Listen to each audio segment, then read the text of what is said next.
So imagine a country whose economy tripled in size over the last 20 years. Right. Like, if you look at the raw baseline numbers, it looks like an absolute financial miracle. Yeah, you see that trajectory and you naturally assume the standard markers of prosperity. Exactly. You assume booming industries, expanding infrastructure, or a thriving middle class. But then you have to imagine that this same country is simultaneously chopping down its own native forests. Yeah, just to pay its daily bills. Right. And living entirely off an international credit card. And literally running out of farmable dirt. It's a terrifying statistical paradox. It really is. So our mission for today's deep dive is to unpack this exact paradox. We are looking at a highly detailed, multidimensional data report spanning from 1960 all the way to 2023. And this focuses entirely on the African island nation of São Tomé and Príncipe. Right, or as the data often labels it, STP. Yeah. And honestly, if you are looking at these numbers with me right now, your alarm bell should be ringing. Oh, absolutely. Because the core question we have to figure out is this. When a nation's foreign debt is skyrocketing and its natural resources are vanishing, is that tripling GDP a genuine flywheel of progress? Or is it just an unsustainable illusion? Exactly. Well, I mean, it is the ultimate economic mirage. Yeah. And to really grasp how deceptive that headline GDP number is, you have to look at the visual data presented on the very first page of this report. The hook, basically. Right, the hook. The analysts placed two contrasting metrics right next to that triumphant story of a tripling economy. Okay, what's the first one? First, you have this massive blue arrow pointing straight up.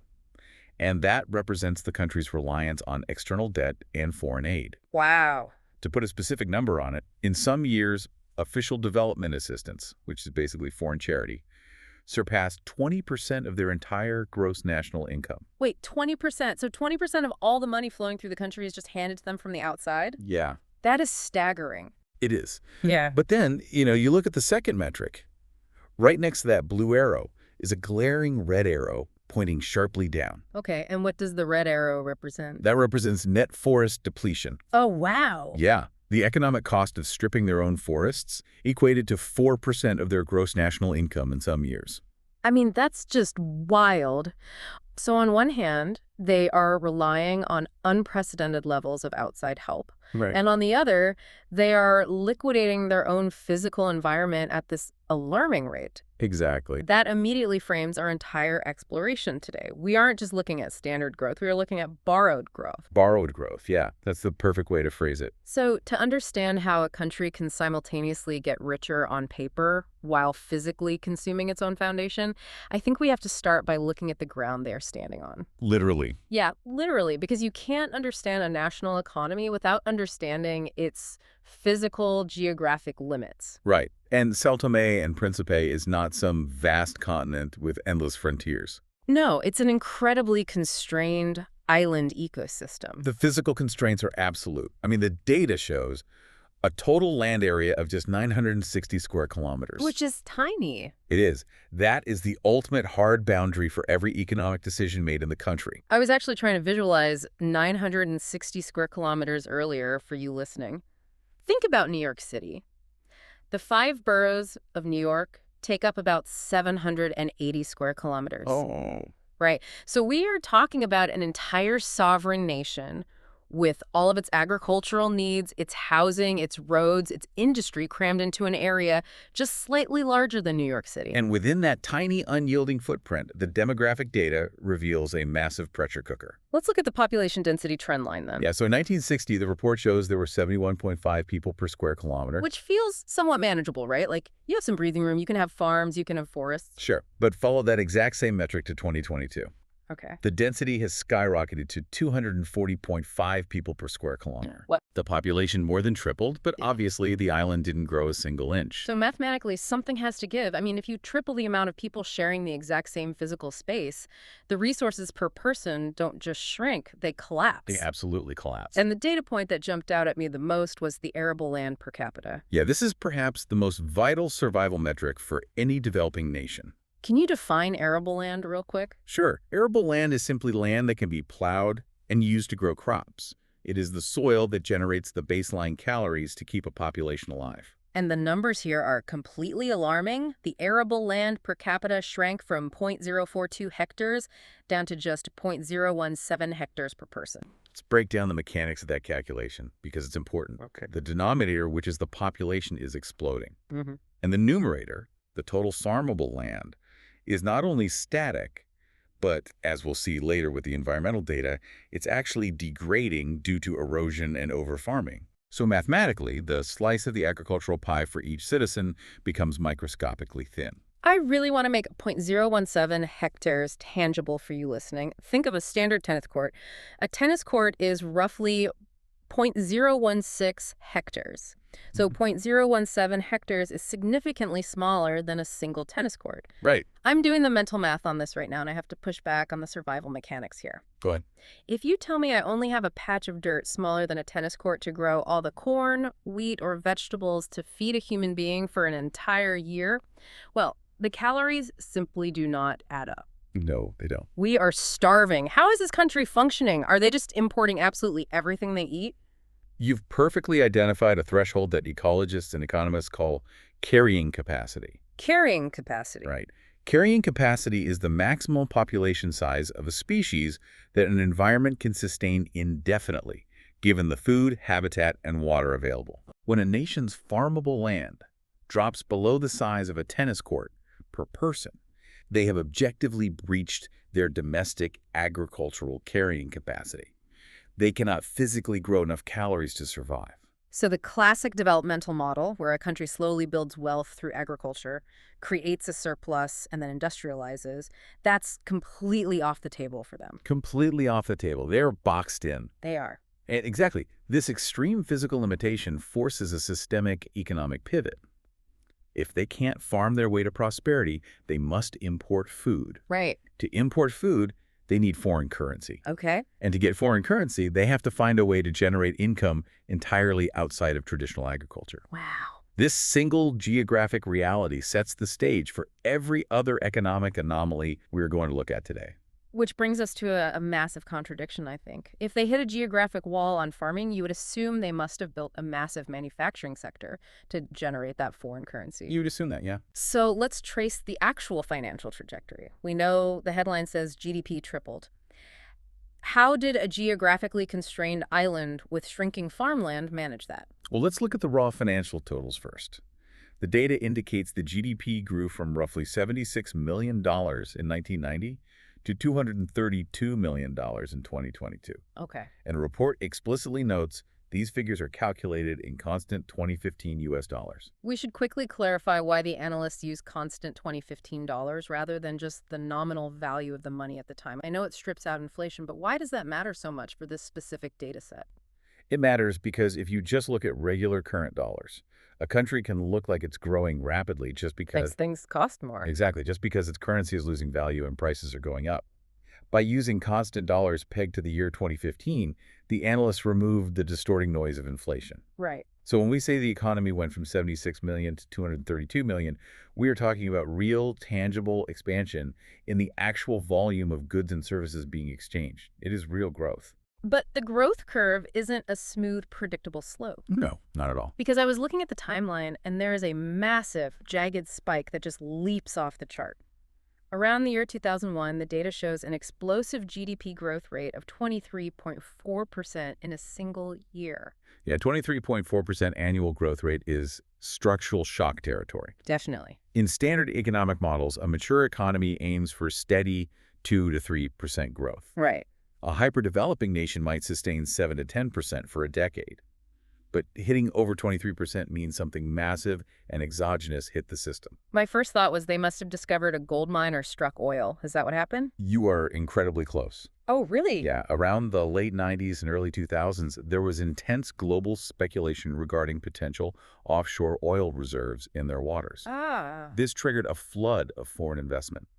Oil companies were paying massive signature bonuses just for the rights to explore. Capital rushed in based entirely on future expectations of oil wealth. Yeah. It artificially inflated the GDP number for that specific window to an astronomical degree. Ah, so it was speculative cash, not actual sustainable domestic production. Exactly. And that perfectly segues into my biggest issue with their economy.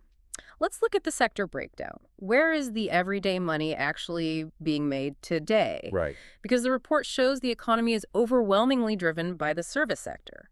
In 2022, the service sector saw a 2.1% growth rate, essentially carrying the entire national economy. Well, simultaneously, the industrial data reveals a terrifying hollowing out. Yeah. The report tracks manufacturing value added, and the numbers show severe deindustrialization.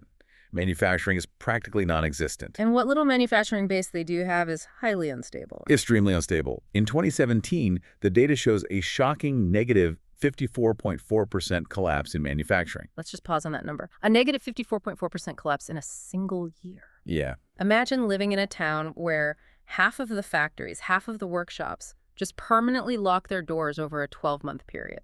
That is economic trauma. It's devastating. So they essentially skipped the Industrial Revolution entirely and vaulted straight into a service economy. Right. But here is where I get completely stuck on the mechanics of this. Here's where it gets really interesting for you listening. A service economy usually consists of intangible exchanges. Right, like haircuts or banking. Exactly. Me cutting your hair, you doing my taxes, someone else serving us coffee. But if neither of us is making a physical product to sell to the outside world, and we can't even grow our own food, where does the fresh money come from? That's the million-dollar question. How does a service economy function if there is no foundational wealth being created underneath it? It's like trying to build the penthouse of a skyscraper without pouring the concrete foundation. Well, it doesn't function, or rather, it can't function independently. You've identified the fundamental flaw in their economic architecture. Okay. If the domestic engine isn't producing physical value, the fresh money has to be injected from the outside. Right. The data outlines a system that is essentially surviving on an international IV drip. Okay, let's unpack this IV drip economy. If domestic manufacturing is dead, let's look at the external life support. The critical metric here is Official Development Assistance, or ODA. ODA, got it. This encompasses foreign aid, grants, concessional loans, and direct financial support from global institutions and other sovereign nations. Okay. The data shows that in 2022, the ODA received by STP was roughly $64 million. Let's put that $64 million into context. We just established their total GDP for 2022 was about $232 million. Right. That means foreign charity makes up a massively disproportionate chunk of all the money moving through the country. Oh, absolutely. And the report goes further, explicitly stating that this ODA heavily subsidizes their public spending. Wow. Without this continuous influx of foreign cash, the state apparatus would likely seize up. They couldn't fund basic administrative functions or infrastructure. That is wild. And you can see the mathematical proof of this dependency when you look at a metric called gross domestic savings, or GDS. I was really hoping we would get to GDS because the data here is fascinating. It's chronically low, and in several periods, it actually drops into negative territory. Yeah, it does. Can you walk us through the exact formula for gross domestic savings? Like, how does a country have negative savings? It's a crucial concept to understand.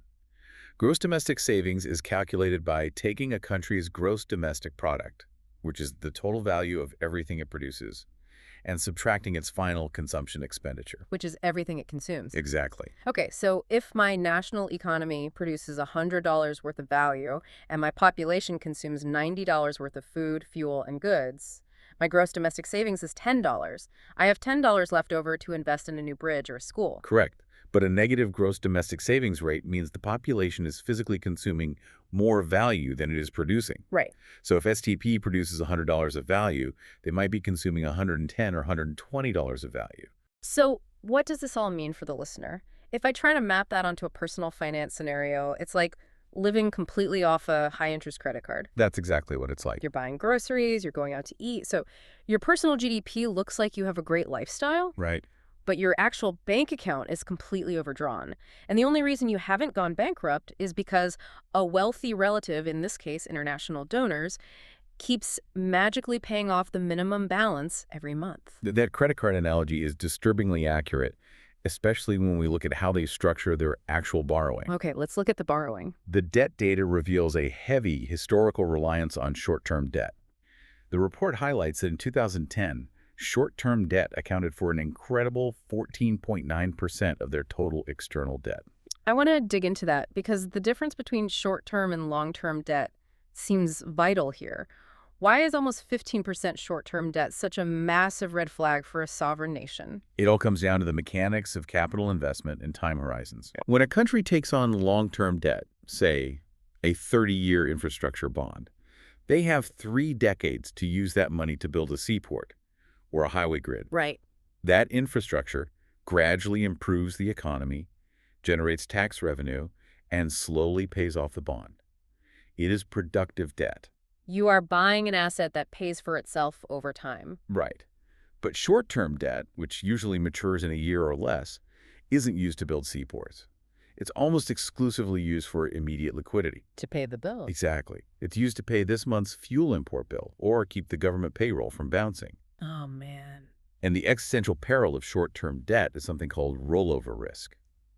Because the principal is due so quickly, the country rarely has the cash to pay it off. Right. They have to constantly take out a new short-term loan to pay off the old short-term loan. They have to roll it over. So having 15% of your national debt in short-term notes isn't just a house of cards. It's like a business having to reapply for its entire commercial mortgage every single Friday. If the global lending market wakes up in a bad mood one week, or interest rates spike, or investors just get nervous about your political stability, they refuse to roll over the loan, and your entire national economy goes into default by Monday morning. Precisely.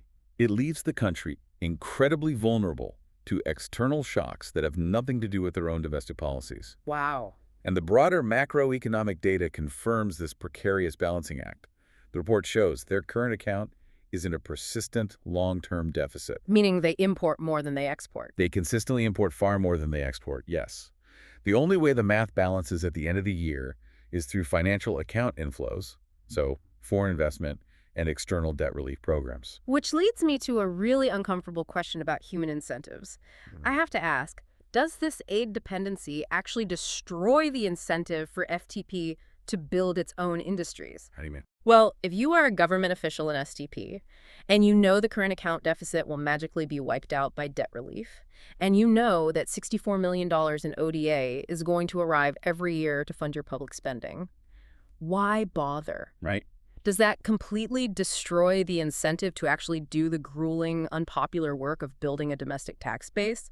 If the money comes from the outside, why foster local industries? You are describing the exact mechanism of the aid curse, which is a major concept in development economics. The aid curse. Yes. When a state relies primarily on external revenue rather than domestic taxation, the social contract fundamentally fractures. Interesting. A government that relies on taxing its citizens must be responsive to those citizens. It needs them to be wealthy and productive so it can collect taxes. That makes sense. But if the government's budget comes from international NGOs and foreign grants, the government becomes accountable upward to the donors, not downward to the local business owners. That makes total sense. If I'm the Minister of Finance, I spend my time writing grant proposals for the UN rather than figuring out how to make it easier for a local citizen to open a bakery. The local citizen becomes mathematically irrelevant to my budget. Exactly. But let's assume for a moment that they want to break this cycle. Let's say they want to get off the IV drip and build an endogenous, self-sustaining economy. To build their own industries, you need a highly capable, modern workforce. You need human capital. Right, you do. So who exactly makes up the workforce of STP? Let's look at the demographic data. Well, the demographic profile is extreme. The data categorizes it as a massive youth bulge. A youth bulge. Yes. Historically, children aged 0 to 14 have made up over 46% of the entire population. Wait, almost half the country hasn't even hit high school yet. Almost half. Which creates a fascinating and terrifying economic dynamic captured by another metric, the child dependency ratio. Okay. The data shows this ratio sitting at around 90%. Okay. I know a 90% dependency ratio doesn't mean 90% of the country are dependents. Can you explain the exact math of how this ratio is constructed? Absolutely. The child dependency ratio is calculated by taking the total number of children ages 0 to 14 and dividing it by the total working age population, which is ages 15 to 64. Right. You then multiply that by 100 to get a clean number. Yeah. So a 90% ratio means that for every 100 working age adults in the economy, there are 90 children that need to be financially supported. Let's visualize what that looks like in a practical, real-world setting. If you have a household where 2 adults are working, they are mathematically carrying the economic weight of almost 2 children just by themselves before they even pay for their own needs. Right. But it scales up to the macroeconomic level, right? When the government tries to build a national budget, they are looking at a tax base of 10 working adults who have to generate enough revenue to build schools, pediatric clinics, and daycares for 9 children. That is an absolutely crushing fiscal burden for a country with no manufacturing sector. It is a massive immediate drain on resources. Yeah. However, demographers view a youth bulge as a high-stakes gamble. Why a gamble? It's a burden today, but in 10 or 15 years, those children age into the workforce. If the economy is ready for them, and crucially, if they are highly educated, this massive influx of young workers can trigger an incredible economic boom. Oh, I see. This is the exact demographic phenomenon that powered the rapid rise of the Asian tiger economies in the late 20th century. They call it the demographic dividend. The demographic dividend. But the key phrase there is if they are educated. A very big if. A massive youth population is only a dividend if they have the skills to compete. If they don't, it's just a recipe for massive youth unemployment and social unrest. Exactly. Let's look at the education data the report provides. On the surface, it starts out looking like a massive victory. Adult literacy is remarkably high, hovering around 90%. So the vast majority of the population knows how to read and write. Yes, the foundational baseline is strong. But as you track the progression data through the school system, you uncover a severe structural bottleneck in the human capital pipeline. What happens? Well, while basic literacy is nearly universal, the lower secondary school completion rate drops to 74.9%. Okay. A full quarter of the population is vanishing from the formal education system before they even finish junior high. And there is a really interesting demographic split inside that dropout rate. There is. The data shows that females are actually completing lower secondary school at a significantly higher rate, 80.1%, while male completion drops to 69.5%. Yeah. That gender dynamic is something we absolutely need to return to when we talk about leadership later. We definitely should. But regardless of gender, why are so many students hitting a wall in junior high? The answer lies in the data regarding the educators themselves. The report indicates that only 20 to 30% of lower secondary teachers have actually received formal training. Wait, really? Only 20 to 30%? Wow. Let's think about the mechanics of that. It's like we have a massive factory of potential human talent, but the assembly line physically breaks down right in the middle of the process. That's a great way to put it. We teach them to read, we give them the absolute basic raw materials, but we don't have the trained guides to take them to the next level. When it comes time to teach complex problem solving, critical thinking, or advanced mathematics, the guides leading them haven't been taught how to teach. Right. If 70 to 80% of your junior high teachers lack pedagogical training or advanced subject matter expertise, it is mathematically impossible to produce a graduating class capable of building a modern, globalized service economy. It is the ultimate developmental trap. You create a workforce that is literate enough to understand they are falling behind, but lacks the specialized high-level skills required to command a premium in the global digital market. And, this broken educational chain is a primary reason the country remains stuck on the IV drip of foreign aid. They cannot generate the intellectual capital required to innovate their way out of the geographic constraints. So education requires a massive, complex, systemic overhaul. But what's fascinating is that when we look at a different public sector healthcare, we see an entirely different story. We really do. We see an almost split personality in how the country manages public services. Let's look at the health data, because it reveals some incredible triumphs, but also exposes the deep flaws in how foreign money dictates domestic development. The historical health data is undeniably triumphant in very specific areas. If you look at the infant mortality rate back in the 1960s, it was staggering. How bad was it? The report shows over 100 infant deaths per 1,000 live births. More than 10% of all children born did not survive their first year. That is heartbreaking. It is. But follow that line to 2023. The infant mortality rate has plummeted to just 11.6 per 1,000 live births. That is an order of magnitude improvement. And because infant mortality drastically skews overall averages, the report shows life expectancy jumped from the 40s in 1960 to well into the 60s today. People are surviving childhood and living decades longer. Yes, they are. But I have to ask about the mechanism here. We just established they have a broken education system, negative savings, and no manufacturing. They clearly don't have the domestic tax revenue to build a sprawling, world-class hospital network. So how did they achieve this medical miracle? Well, the data attributes this success not to a robust domestic healthcare system, but to extremely targeted, externally funded medical interventions. Huh. Specifically, the widespread deployment of malaria control programs like chemically treated mosquito nets and highly aggressive standardized vaccination campaigns. This goes back to the official development assistance we talked about earlier. Exactly. These interventions share a specific set of characteristics. They are highly measurable, relatively cheap per unit, and highly portable. An international NGO or a foreign government can ship 1 million malaria nets to the island, distribute them in a matter of weeks, measure a precipitous drop in child mortality within a year, and report a massive, undeniable success to their board of directors. It's essentially plug-and-play healthcare. It's brilliant, and it absolutely saves lives.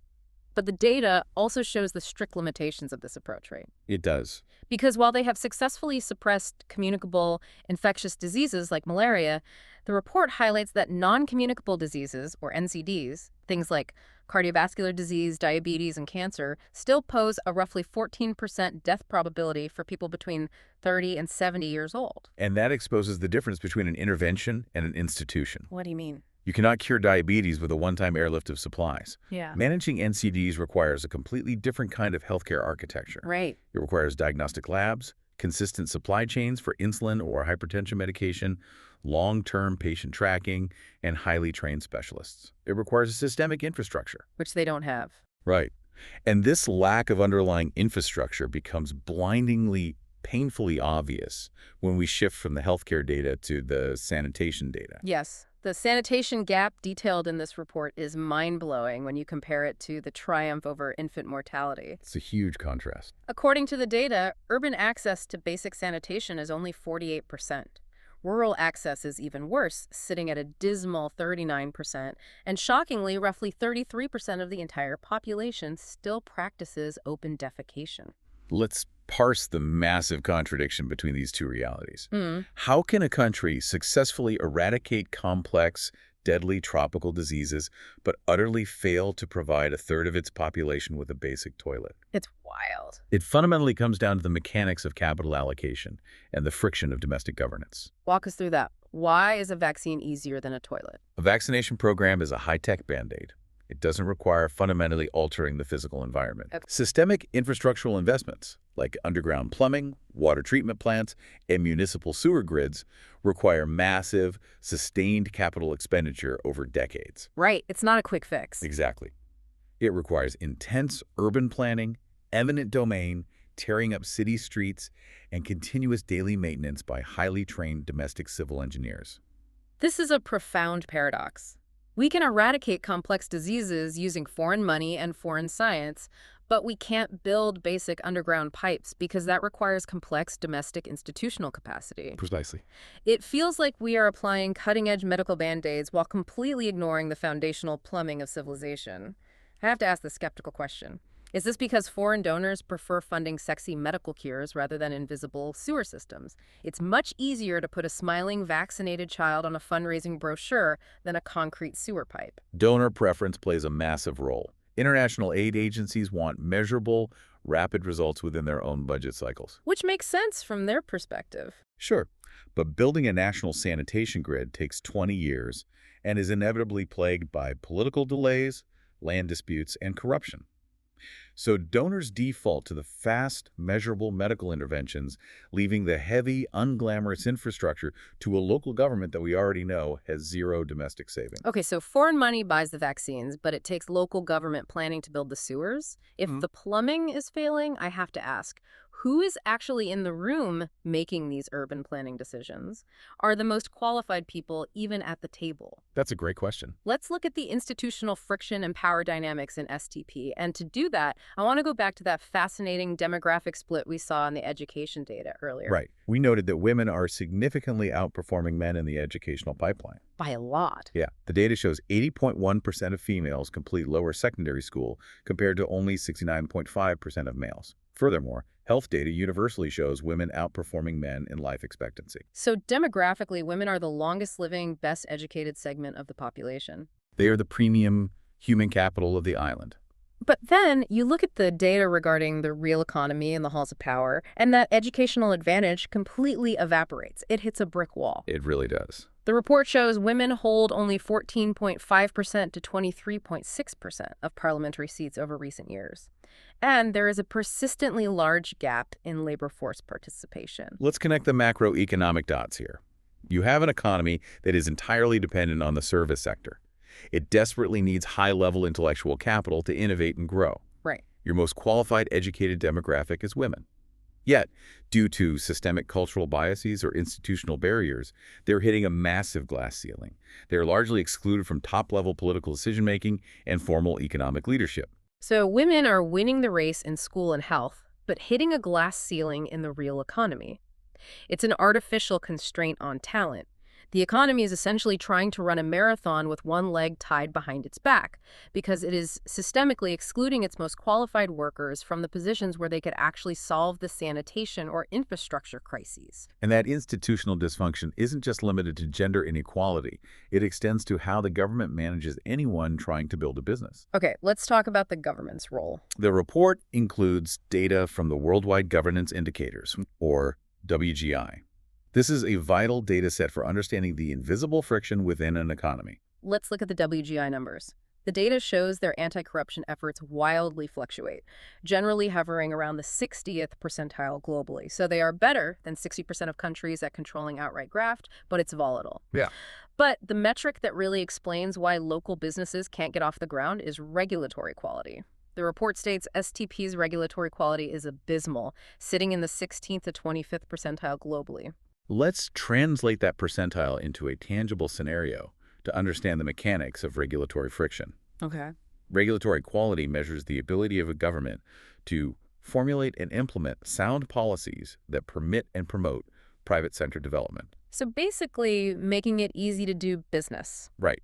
Being in the 20th percentile means that 80% of the world is better at making it easy to start and run a business. Imagine a scenario based on these numbers. Imagine a woman who beat the odds, finished secondary school, and wants to start a local waste management business to solve the open defecation sanitation crisis we talked about. What does that 20th percentile regulatory quality actually look like for her? It looks like an administrative nightmare. To legally incorporate her business, she might have to wait 200 days for a basic permit. 200 days just for a permit. Easily. She has to navigate conflicting zoning laws managed by 3 different uncoordinated ministries. She has to pay exorbitant arbitrary fees that function as unofficial taxes. And she has to comply with a labor code that makes hiring incredibly rigid. So the friction is so high that it simply isn't worth it. And meanwhile, the government's red tape is choking off local business. She either gives up or she operates in the shadow economy, which means she isn't paying taxes, which means the government remains broke and reliant on the IV drip of foreign aid. Right. No wonder they rely on ODA. The government apparatus makes it mathematically and practically impossible for domestic wealth to be created legally and efficiently. And this brings us to the most devastating consequence of this entire economic structure. Which is? When a population is boxed in, when they have no manufacturing jobs, when they are out of farmable land, and when government regulations strangle any attempt to start a modern business, they don't just stop eating, they have to survive. Right. And to survive, they turn to the only unprotected resource they have left. They turn to the physical environment. This circles us all the way back to the hook of our deep dive, the paradox of the tripling GDP versus the collapsing environment. Let's look closely at the ecological toll. The central data point the analysts use here is a concept developed by the World Bank called adjusted net savings, or ANS. If there is one metric that proves whether a country's growth is a genuine flywheel or a dangerous illusion, it is ANS. We need to explain the mechanics of adjusted net savings deeply because this formula completely rewrites how we understand that headline GDP number. Walk us through exactly how ANS is calculated. Let's build the formula step by step. You start with standard gross national savings. This is the raw money the country has left over after all public and private consumption. Okay, that's our baseline bank account. Next, you add in expenditures on education. In traditional accounting, education is treated as a consumable expense. But the ANS formula recognizes that educating a child is actually an investment in future human capital. So education spending is added to the savings column. That makes perfect sense. We are crediting them for building intellectual wealth. Exactly. But here's where the aggressive adjustments begin. From that total, you subtract the consumption of fixed capital. What does that mean in practical terms? This accounts for the physical wear and tear on the country's infrastructure, the depreciation of roads, the rusting of machinery, the degradation of buildings. Okay, we are accounting for the fact that things fall apart and lose value over time. And finally, the most crucial step, you subtract the monetary value of the depletion of natural resources. You mathematically deduct the cost of energy depletion, mineral depletion, and net forest depletion. Wow. You also calculate and subtract the economic damages caused by carbon dioxide emissions and particulate matter pollution. So A&S forces a true holistic accounting of national wealth. Like, if I have a pristine forest and I chop down $1 million worth of timber and sell it for firewood, standard GDP accounting says, congratulations, you just created $1 million of economic growth. Yeah. Your GDP went up. Exactly. Standard GDP loves that. Yeah. But adjusted net savings looks at that exact same transaction and says, wait a minute, you didn't create any new wealth. You just took an existing asset from your natural asset column, the forest, and liquidated it into your cash column. Your net wealth hasn't increased by a single cent, and worse, you've permanently destroyed a renewable resource. Exactly. Standard GDP treats the liquidation of natural capital as standard income. It's an accounting lie. Adjusted net savings corrects the lie. And when the analysts apply the A&S formula to STP, the data exposes a massive systemic drain. Right. Specifically, as we mentioned at the start, net forest depletion has cost the equivalent of 4% of their gross national income in some years. This brings us right back to the hook. We are literally burning the furniture to keep the house warm. If forest depletion equals 4% of your national income, you aren't growing. You are just cannibalizing yourself. You are. If your population is chopping down the island's native forests to clear land for subsistence farming or burning the wood for charcoal fuel, you are destroying your own foundation. And the compounding ripple effects of deforestation on a small island are catastrophic. In what way? Well, when you clear native forests on steep mountainous terrain, you destroy the root systems that hold the soil together. This leads to massive soil erosion, which washes the nutrient-rich topsoil into the ocean. Oh, man. This further degrades that already microscopic 0.017 hectares of arable land we talked about in the very beginning. By trying to extract short-term value from the forest, they are permanently destroying the exact agricultural carrying capacity they need to survive. And it's not just the land that is degrading. The data shows the air is becoming toxic. The report tracks emissions data, and CO2 emissions have surged from 0.014 megatons in 1990 to 0.14 megatons today. That is a tenfold increase in atmospheric carbon. Yes. Furthermore, the data indicates that PM 2.5, which is microscopic, highly dangerous particulate matter air pollution, consistently exceeds World Health Organization safety guidelines. Think about the irony here. We discussed how foreign aid successfully lowered infant mortality by eradicating malaria. But simultaneously, the population is being forced to burn charcoal for fuel, filling the air with PM 2.5. Which leads to health problems. Exactly. Leads directly to the respiratory and cardiovascular non-communicable diseases that the healthcare system is completely unequipped to handle. They are solving one health crisis while environmentally engineering a new one. It is a terrifyingly bleak picture. We have an island running out of land, a hollowed-out industrial sector, a regulatory system that actively blocks entrepreneurship, a workforce bottlenecked by untrained teachers, and an ecological bank account that is being rapidly overdrawn just to keep the lights on. If you extrapolate this data linearly, the math simply fails. The entire system collapses under its own weight. It would. But human development is rarely strictly linear. Technology has a way of violently altering the mathematical constraints of geography. And buried in the infrastructure data of this report is one massive modern bright spot, a structural shift that offers a genuine, viable path out of the paradox. Okay, we have a population trapped on a tiny island with no factories and terrible roads. Mathematically, they're boxed in, unless there's a way to export labor and generate value without needing a physical road or a physical shipping port. Right. Let's look at the final section of our deep dive, the digital lifeline and the strategy for 2030. Amidst all the grim statistics regarding physical infrastructure, the lack of underground sewers, the degrading soil, the non-existent manufacturing base, we see a miraculous leapfrog effect in telecommunications. Awesome. The data tracked mobile phone subscriptions and internet usage over time. For decades, it was absolute zero. But in recent years, the trend line shows a massive, almost vertical spike in digital connectivity. It's the ultimate shortcut. To participate in the 20th century global economy, a nation had to spend billions of dollars pouring concrete highways, dredging deep water ports, and laying thousands of miles of copper wire. Yep, the old industrial model. But to participate in the 21st century digital economy, they don't need any of that. They can just teleport into the 21st century digital service economy.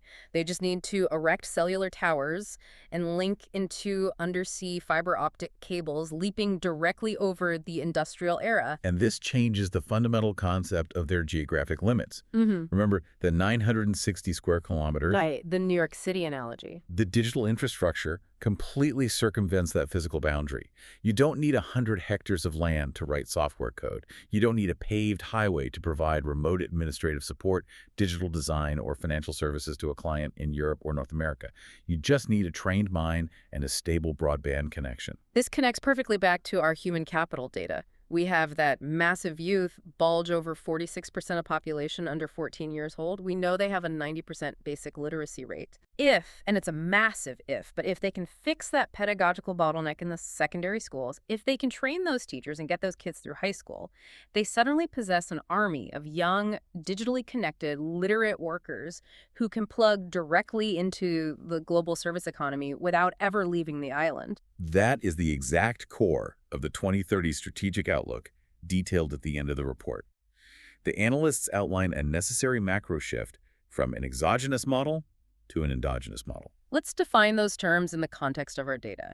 The exogenous model is the IV drip. It's external driven. It's the reliance on official development assistance, the short-term debt traps, and the foreign charity that funds the government. Exactly. The strategy is to shift away from that dependency toward endogenous or internal self-generated growth. By combining their young, increasingly literate population with this newly established digital access, they can build a high-value green digital economy. And how does this solve the environmental paradox? Because a digital service economy has an incredibly low physical footprint. Furthermore, the digital connectivity allows them to market their remaining pristine environment to the world. Ecotourism. Exactly. Instead of chopping down the forest to generate 4% of their GNI through subsistence farming or charcoal, they can use digital platforms to attract high-end, low-impact ecotourism. They can charge international tourists a massive premium simply to come and look at the forest, keeping the natural capital intact while generating the foreign currency they need to import food. It's about monetizing the environment without extracting from it. They can teleport their service economy into the global market. It is the only mathematical way out of the paradox. They can't farm their way out, and they can't manufacture their way out. They have to think their way out. It is the only way to turn that tripling GDP from a dangerous illusion built on short-term debt and deforestation into a sustainable, resilient reality built on human intellect and digital trade. What an incredible journey through this data. Let's synthesize exactly what we've unpacked today. We started by looking at a tiny, geographically constrained island that was literally running out of dirt, with its arable land shrinking to less than the size of a tennis court per person, breaching its carrying capacity. Right. We saw an economic mirage, a GDP that tripled on paper, but was built on a hollowed-out manufacturing sector and propped up by a dangerous 5E drip of foreign aid. We explored the terrifying rollover risk of their short-term debt, likening it to reapplying for a mortgage every Friday. And we examined the human element, a massive youth bulge carrying a 90% dependency ratio, struggling through a broken education system where 70 to 80% of secondary teachers lack training. Yeah? We saw the paradox of a healthcare system that could deliver high-tech foreign vaccines to eradicate malaria, but couldn't navigate domestic institutional friction to build basic sanitation, leaving a third of the country to practice open defecation. And we saw highly educated women blocked from power by a regulatory environment in the 20th percentile that chokes off local entrepreneurship. Right. And we saw the devastating physical toll of this dysfunction through the lens of adjusted net savings. An island cannibalizing its own forests and polluting its own air just to survive. But finally, we saw the digital lifeline, the potential for a connected, literate youth to bypass the Industrial Revolution entirely, utilizing mobile technology to build a sustainable, endogenous service economy that protects their natural capital rather than liquidating it. And this brings us to a final, crucial point for you to consider. São Tomé and Príncipe is an extreme, highly concentrated example, but it is ultimately a microcosm for the entire global economy. Really? How so? You should look at the economic data of your own local town or city. Look at the businesses around you. Are they genuinely generating new wealth through innovation, intellectual capital, and sustainable practices? Or, if you rigorously applied the adjusted net savings formula to your own municipality, would you find that your local economy is just liquidating natural resources, degrading the local environment, and racking up short-term debt to create the illusion of prosperity? That is a profound question to leave on. Are we truly growing, or are we just rearranging the accounting while the foundation crumbles beneath us? Thank you for joining us on this deep dive into the data. We hope this exploration encourages you to always question the numbers behind the headlines, to look past the comforting upward slope of a GDP chart, and to ask what is really happening to the mechanics of the ground beneath your feet. Until next time.